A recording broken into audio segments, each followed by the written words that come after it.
আমরা মিকাত গেলাম, যেখানে এহরাম বাঁধা হয়, আর এহরাম বাঁধার পরে হজ করে আসলাম।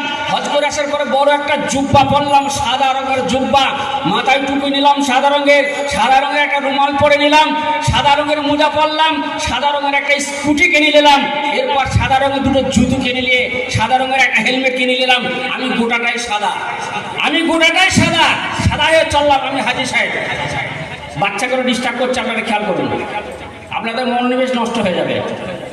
তো আমি যে সাদা, আমি হজ করেছি, আমি এখন ভাবছি আমি স্বচ্ছ, আল্লাহ রাসূল সাল্লাল্লাহু আলাইহি ওয়াসাল্লাম এদের সম্পর্কে বলছেন, একটা লোক আল্লাহ রাসূল সাল্লাল্লাহু আলাইহি ওয়াসাল্লাম কাছে আসলেন। আল্লাহ রাসূল বললেন যে শোনো, একজন জিজ্ঞেস করলেন যে ইয়া রাসূলুল্লাহ মান আকরামুন নাস, তোমাদের মধ্যে আমাদের মধ্যে সবথেকে সম্মানীয় কে? হযরত আবু হুরায়রা হাদিসে বর্ণনা করেছেন, বলে আমাদের মধ্যে সবথেকে সম্মানীয় কে? হাদিসটা তিরমিজি শরীফ আছে, বলে আমাদের মধ্যে সবথেকে সম্মানীয় কে?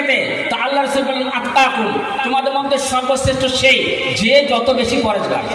আত্তাকুম মানে তোমাদের মধ্যে সেই সব থেকে বেশি সম্মানীয় যে যত বেশি পরহেজগার। আমি হজ করে আসলাম, হজ করে আসার পর আমি ভাবছি আমি পরহেজগার।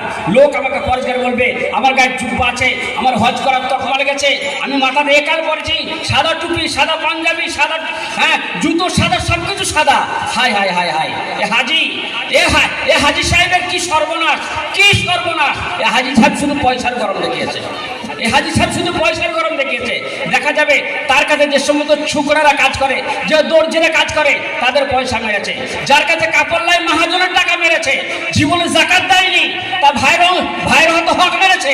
আল্লাহ রাসূল সাল্লাল্লাহু আলাইহি ওয়াসাল্লাম বলছেন, এরপরে একটা লোকের কথা বলেন, সুম্মা যাকারা রাজুলুন, একজন ব্যক্তির কথা বললেন যে তিনি আসলেন শেখেসার রাস আগবারা, তার শরীরের চুলগুলো এবড়ো খেবড়ো হয়ে আছে, ধুলো ময়লা লেগে আছে, এবং তার কাপড়গুলো আগবারা, কাপড়গুলো সব ধুলো ময়লা লেগে আছে।